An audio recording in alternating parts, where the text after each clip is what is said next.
کی جائے تو پھر تعریف کی جانی چاہیے اگر ضرورت اس بات کا تقاضا کرتی ہے.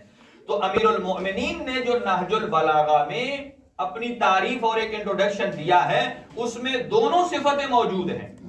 ایک کہ امیر المؤمنین نے جتنی صفات کو بیان کیا ہے کما حق کو وہ ساری صفات امیر المؤمنین میں پائی جاتی ہیں. ایک بات. اور دوسرا امیر المؤمنین اس عنوان سے نہیں کہ وہ ہر جگہ اپنا تذکرہ کریں, نہیں, بلکہ تقاضائے حالات بھی یہ ہے کہ امیر المؤمنین اپنی تعریف کریں. کیوں؟ اس لیے تاکہ لوگ حجت خدا کو پہچانیں, تاکہ لوگ حجت خدا کو پہچانیں. 3-4 جملے عرض کرتا ہوں, ایک صلوات پڑھ لیے.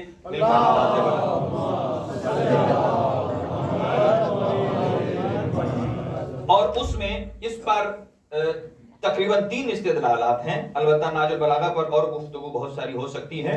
تو پہلی یہ ہے کہ امام نے اس لیے تعریف کرائی ہے اتمام حجت کے لیے. ذرا توجہ سے سماعت فرمائیے کہ کیا ہے اتمام حجت. اتمام حجت کیا ہوتا ہے کہ مثلا ایک آدمی کو آپ انوائٹ کرتے ہیں اور ایک رات پہلے ریمائنڈر دے دیتے ہیں, تو یہ ریمائنڈر کیا ہے؟ اچھا, اب اگر وہ نہ آئے وہ گلا نہیں کر سکتا, اس لیے کہ آپ میں اتمام حجت. اب 2 قسم کے افراد ہیں, کچھ جن تک امیر المومنین کی تعریف پہنچی ہے اور کچھ جن تک نہیں پہنچی ہے. سنیے, اب جن تک نہیں پہنچی ہے وہ تو یہ کلیم کر سکتا ہے مجھ تک یہ نہیں پہنچی, لیکن امیر المؤمنین نے خلفاء کے زمانے میں اپنی تعریف کر کے بتا دی ہے کہ جو بھلے کسی کو فالو کرتا ہو, علی اتمام حجت کے طور پر بیان کر رہا ہے کہ امام حق بھی علی ہے اور نبی کے بعد عادل امام بھی علی. یعنی پہلی صورت کیا ہے؟ اتمام حجت. اور اس لیے کہ ظاہری امام کو جب خلافت ملی اس سے پہلے تو موقع نہیں ملا, اور جب خلافت ظاہری ملی ہے تو امام نے اس لیے انٹروڈکشن کرایا ہے کہ چونکہ امام کو الجھایا گیا تھا جنگ جمل میں, جنگ نہروان میں, جنگ صفین میں. اچھا مجھے یہ بتائیے نبی پاک کی کب شہادت ہوئی ہے؟ 11. اور امیر المومنین کو حکومت کب ملی ہے؟ 35 میں. 11 سے لے کر 35 ہجری تک کتنا ٹائم بنتا ہے؟ آپ 25 سال کر لیں. یعنی اس کا مطلب یہ ہے کہ جو نبی کے بعد جس نے کسی کو خلیفہ دیکھا اب اس کی عمر کتنی ہو گئی ہے؟ بولیے 25 سال. 25 سال کا جوان ہے. اب اس کے ذہن میں جو چیزیں ڈالی گئی ہیں وہ وہی خلافتیں ہیں جن کو وہ 25 سال میں دیکھ کر آیا. توجہ رکھیے گا, مجھے معلوم ہے کہ افطاری کے بعد کان بھی بھاری ہو جاتے ہیں, طبیعتیں بھی بوجھل ہو جاتی ہیں, لیکن میں اپنا کام ضرور کروں گا. 25 سال جس نے زمانہ دیکھا اب اس کے دماغ میں تو وہی خلافت ہے, وہی شریعت ہے اور وہی احکامات ہیں. لیکن امیر المؤمنین جب آئے ہیں, امیر المؤمنین اس 25 سالہ جوان کو یہ بتانا چاہتے ہیں کہ امام وقت علی کون ہے, تاکہ کہیں یہ صفین اور جمل اور نہروان کی نظر نہ ہو جائے. یعنی اس پروپیگنڈے کی طرف نہ چلا جائے کہ جو جنگ جمل کی وجہ سے, صفین کی وجہ سے پھیلایا گیا تھا. امیر المومنین بتانا چاہتے ہیں کہ ایک نوجوان جو مسلمان ہے اسے پتا چلے کہ اصل میں حقیقت میں امام کون. پہلی چیز تھی یہ. اور دوسرا, امیر المومنین اللہ سبحانہ و تعالی کا شکر ادا کرنے کے لیے تعریف کر رہے ہیں. امیر المومنین نہج البلاغہ میں فرماتے ہیں کہ میں اس لیے نہیں اپنے آپ کو بیان کرنا چاہتا کہ علی بڑا عبادت گزار ہے. علی اس لیے نہیں بتانا چاہتے کہ علی جس میدان میں جاتا ہے اس میں کبھی مغلوب ہو کر نہیں آتا. علی اس لیے نہیں بتانا چاہتے کہ علی کے ساتھ جو جنگ کرنے جاتے ہیں واپسی میں ان کے لیے مال غنیمت بہت سارا آتا ہے. یعنی فرمایا میں یہ نہیں بتانا چاہتا کہ علی میں صفت ہے. توجہ, فرماتے ہیں میں یہ اس لیے بیان کرتا ہوں کہ تاکہ اللہ کا شکر ادا کروں کہ اللہ نے یہ میدان کو فتح کرنے والی صفت علی کے علاوہ کسی غیر کو عطا ہی نہیں کی ہے. ٹھیک ہے نا, عنوان بدل گیا ہے. ایک یہ ہے کہ انسان کہے نہیں میں بڑا جنگجو ہوں, میں بڑا دلیر ہوں. کہا میں اس اعتبار سے بیان نہیں کر رہا کہ علی دلیر ہے, بلکہ اللہ کا شکر ادا کر رہا ہوں کہ اللہ نے یہ صفت دلیری کے لیے مجھے علی حیدر کرار کا انتخاب کیا. اور دوسرا کہ میں علی اس لیے نہیں 1000 رکعت رات میں نماز پڑھتا کہ میں لوگوں کو بتاؤں کہ علی عبادت گزار ہے, بلکہ میں یہ بتانا چاہتا ہوں کہ اللہ کا وہ بندہ جس پر اللہ نے یہ خاص انعام کیا ہے کہ جو رات میں 1000 رکعت پڑھتا ہے, اللہ نے یہ انعام صرف حسنین کے بابا علی پر کیا ہے. اور یہ حسنین کے بابا پر کیا ہے. بس میں چھوڑتا ہوں چونکہ مسائل بھی کچھ پڑھنے ہیں, اور یہیں سے کل پرسوں کی گفتگو پھر شروع کریں گے کہ نہج البلاغہ کے کتنے پورشن ہیں, کہاں کہاں امیر المومنین نے اپنی کون سی تعریف کی ہے. اور چونکہ لیلۃ القدر بھی ہے, مصادف ہے شب امیر المومنین کے لیے, اور یہاں ایک اور عنوان بھی ہے کہ وہ کون سی صفات ہیں, توجہ رکھیے گا, کہ جن کی وجہ سے مومن علی سے محبت کرتا ہے. ٹھیک ہے, مومن مولا علی سے محبت کرتا ہے تو کس وجہ سے کرتا ہے؟ کچھ صفات مولا علی میں دیکھی ہیں تو محبت کرتا ہے. اس لیے کہ جن صفات کی وجہ سے علی سے محبت کرتا ہے, ان صفات کی وجہ سے کسی اور سے محبت نہیں کرتا. کیوں؟ اس لیے کہ یہ صفات علی کے علاوہ کسی ہم اثر میں پائی ہی نہیں جاتی. یہ پکچر کا ایک رخ ہے. دوسرا رخ یہ ہے وہ کون سی صفات ہیں جن کی وجہ سے علی حیدر کرار اپنے شیعہ اور مومن سے محبت کرتے ہیں. مجھے بتائیے, کائنات علی کا قصیدہ پڑھتی ہے اور علی منبر کوفہ پر ابو ذر کا قصیدہ. کائنات علی کا قصیدہ پڑھتی ہے اور علی مالک اشتر کی تعریف کرتے ہیں. وجہ کیا ہے؟ اس کا مطلب یہ ہے علی نے مالک میں کچھ دیکھا ہے تو تعریف کرتے ہیں, اور ابو ذر میں کچھ دیکھا ہے تو تعریف کی ہے. اب زمانے کے امام بھی جب آئیں گے تو وہ بھی ایسے کی تعریف کریں گے جو کردار میں ابو ذر جیسا ہو, جو کردار میں مالک اشتر جیسا ہو. یعنی یہ تمام چیزیں ہیں. اب امیر المؤمنین کے لیے چونکہ ہمارے لیے یہ جو رات ہے, کوشش کرتا ہوں, کہا بھی گیا ہے اور میرے اپنے دل بھی یہ چاہتا ہے, چونکہ شب ضربت امیر المؤمنین ہے, اور معصوم نے ارشاد فرمایا ما منا الا مسموم او مقتول, ہم میں سے جو بھی ہے اس کی شہادت 2 ہی طریقے سے ہے, یا زہر سے یا زخم کے ساتھ, تلوار کے ساتھ. توجہ سے سنیے گا, علی وہ مظلوم ہے چونکہ ابو الائمہ ہے. کچھ ائمہ کو زہر سے شہید کیا, کچھ ائمہ کو زخم اور تلوار سے شہید کیا گیا. علی چونکہ ابو الائمہ ہیں, علی میں دونوں چیزیں جمع ہیں. علی کو زہر سے بھی اذیت دیا گیا اور علی ابن ابی طالب کو تلوار سے بھی اذیت دی. دیکھیں ابھی ہم نے افطار کیا, ہمارے دسترخوان پر کتنی نعمات الہیہ تھیں, 2-3 سے زیادہ تھی نا. لیکن دیکھیے جو مملکت اسلامیہ کا سربراہ ہو, جو واقعاً علی ہے, ہر صفت میں علی ہے, جب وہ افطار کر رہے تھے نا اپنی بیٹی ام کلثوم کے ہاں, تو یہ جو آخری وقت میں مدینہ سے سارے رشتہ دار مولا کے کوفہ آ چکے تھے اور ہر رات کسی کے ہاں افطار ہوتا تھا. آج کی رات بی بی ام کلثوم کے ہاں افطار تھا, اور جب بی بی کے پاس گئے اور امیر المؤمنین کو افطار کے وقت بی بی نے 3 چیزیں دی ہیں. 2 سوکھی جو کی روٹیاں ہیں, ایک تھوڑا سا نمک ہے, اور ایک طرف دودھ کا ایک جام ہے. توجہ رکھیے گا, جب یہ 3 چیزیں دیکھی نا تو بابا نے فرمایا اے میرا بیٹا, آپ کو معلوم نہیں ہے کہ آپ کا بابا اتنی کثیر چیزوں سے افطار نہیں کرتا,